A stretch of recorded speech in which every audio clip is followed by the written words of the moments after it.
This time, we take a walk in the beautiful historic market town of Chipping Campden in the wonderful Cotswolds. It was one of the great wool towns of England in medieval times and is a delightful place to visit when you're in the area. Join us for a stroll and some highlights of its history.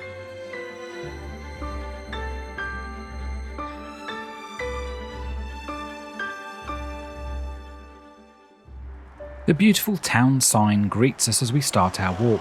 Installed to celebrate the millennium in 2000, was actually designed in 1924. The two coats of arms represent two different families that were lords of the manor. On the left, Gilbert de Clare, 5th Earl of Gloucester in the 13th century, and on the right, the Knowle family in the 16th century. The smaller black shield with a cross lower down is the arms of William Greville, perhaps the most important of Camden's wool merchants. We'll hear more about him later.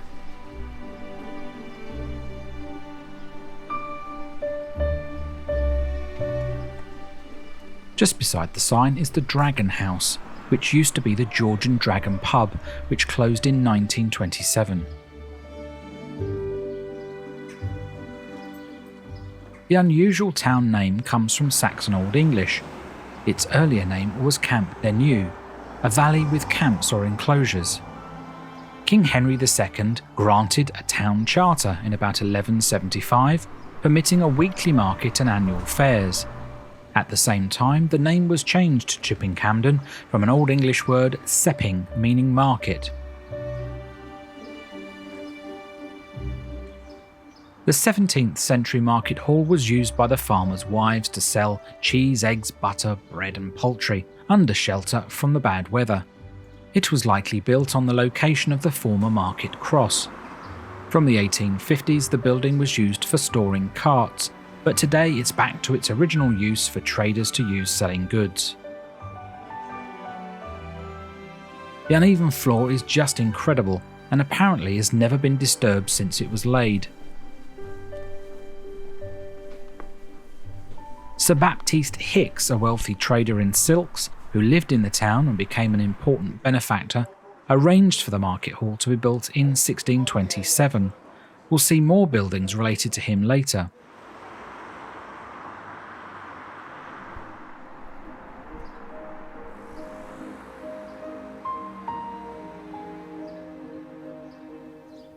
Look out for the Cotswold Way signs, a 102-mile walking trail that starts right here at Market Hall and ends at Bath Abbey. Many ramblers make the journey each year on this popular route.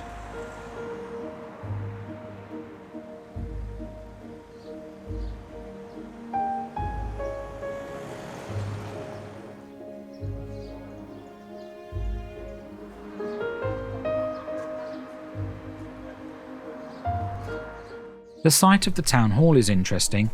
It was originally occupied by a Norman chapel dedicated to St. Catherine of Alexandria in 1180. The current building was built in 1520, but has been remodelled a number of times. It had a courtroom upstairs and cells in the basement for prisoners. A clock was added at the base of the belfry in 1882.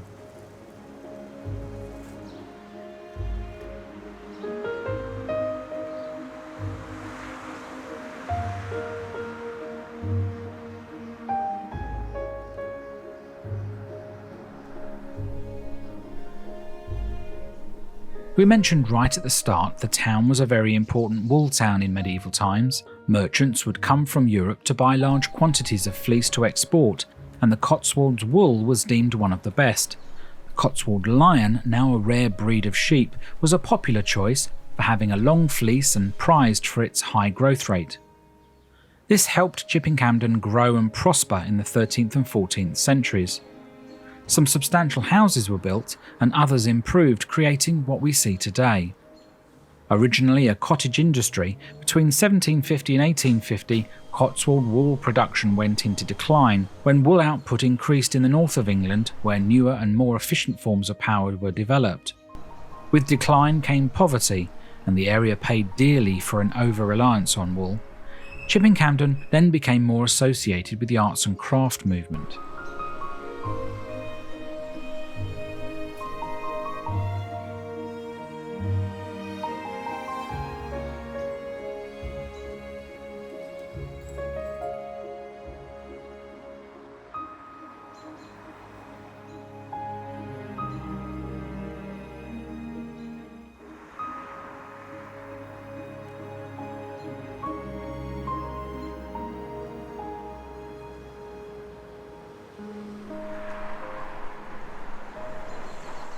As we head further down onto Lower High Street, the buildings turn back into more residential terrace houses.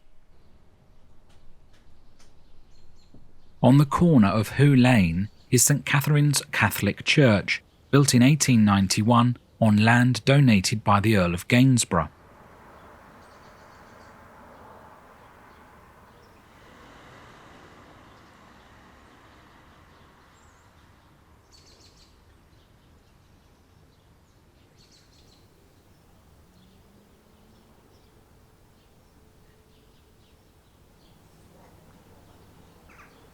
We were going to turn back up the high street at this point, but noticed Hoe Lane had some lovely properties, so it does pay to explore off the main thoroughfare as well.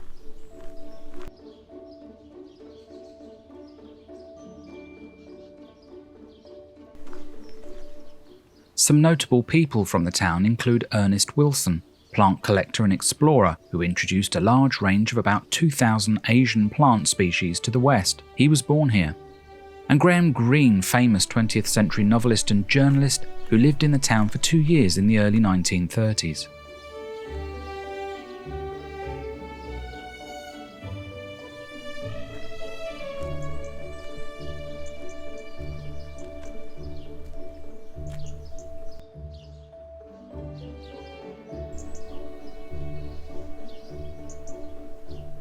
Heading back up the high street, we'll make our way in the opposite direction of the town sign to see more of this lovely town, quiet and peaceful at this time of day on a Sunday morning.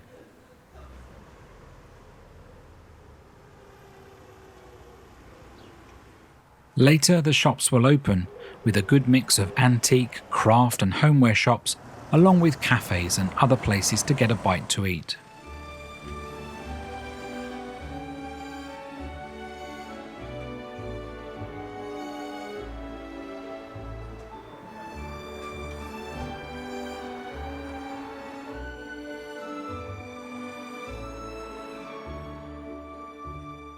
Lygon Arms Hotel is the oldest coaching inn in Chipping Campden, with trading records dating back to the 16th century.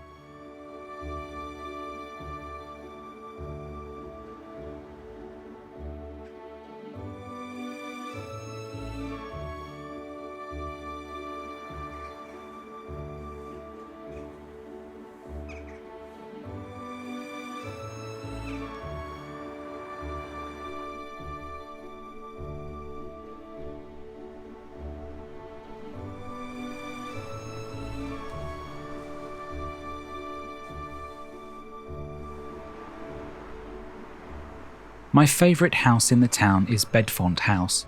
Not much is known about this charming home built around 1740 for Thomas Cotterell.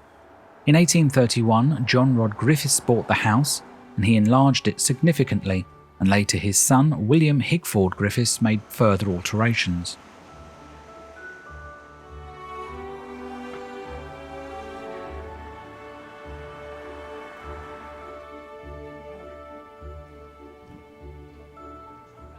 Walking up Church Street, we pass the almshouses built by Sir Baptist Hicks in 1612, the chap that built the Market Hall. They provided accommodation for 6 poor men and 6 poor women, who were allowed a weekly allowance of 3 shillings and 4pence. It still offers accommodation for 12 elderly people and has hardly changed on the outside.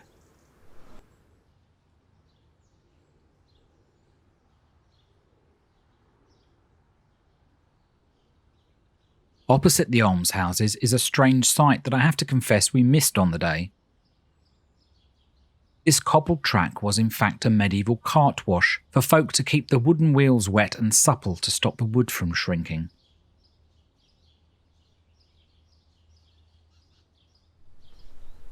As we approach the church, notice the gates with 2 lodges on either side. This was once the entrance of a grand manor house built in 1612 for Sir Baptist Hicks to live in. Just 33 years later, the house was burnt down in the English Civil War by the retreating Royalist soldiers. Not seen from the road are 2 Jacobean banqueting houses, Hicks built in 1613, the only other reminder of the manor house estate. St James Church was built largely in the 15th century. It was known as a wool church. Local successful merchants would give large amounts of money to the church to ensure their salvation. Sadly, it wasn't open when we visited, but inside you can see the tomb of William Greville, one such wool merchant, with a plaque describing him as the flower of the wool merchants of all England. You can see the house he built for himself in 1380, just on the corner of Church Street. Unfortunately, it was completely covered in scaffolding, so we never filmed it. This is a Google Street View shot of what it looks like. It's the oldest building in Camden.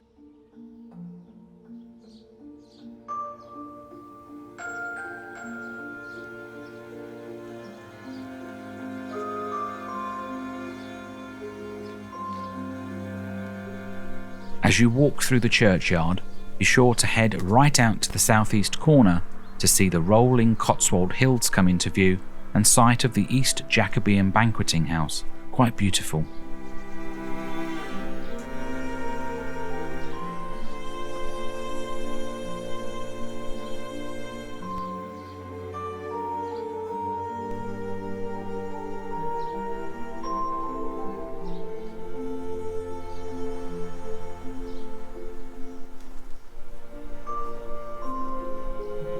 We hope you've enjoyed this short walk around a lovely Cotswold town on this glorious Sunday morning.